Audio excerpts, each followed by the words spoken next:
Finally दोस्तों खेसारी लाल यादव का new Holi song का ऑफिशियल टीजर आ चुका है। चलिए इसके बारे में हम लोग जानते हैं। मेरे चैनल पे पहली बार आए हैं तो प्लीज़ सब्सक्राइब कर लीजिएगा।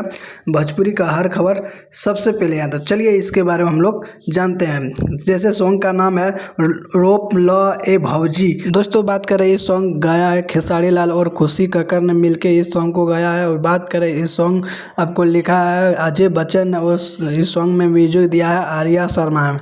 और बात करें इसमें एक्ट्रेस देखने को मिलेगी नीलम गिरी। बात करें दोस्तों इस सॉन्ग आएगा टी सीरीज हमार भोजपुरी से।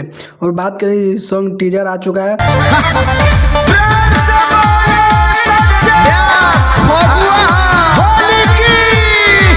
दोस्तों बात करें इस सॉन्ग फनी टाइप का बनाया गया, जैसे कि जकरा लगा रहा था इस सॉन्ग में। और बात करें इस सॉन्ग कल सुबह आ रहा है टी सीरीज हमार भोजपुरी से।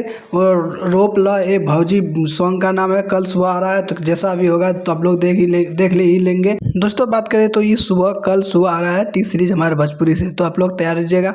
और बात करें डांस मूवी तो ये सिनेमा घरों में तो तहलका मचा ही रहा है। और कैसा लगा मेरा वीडियो कमेंट करके बताइएगा। फिर मिलेंगे अगले वीडियो। मेरा चैनल को सब्सक्राइब कर लीजिएगा। जय हिंद जय भारत।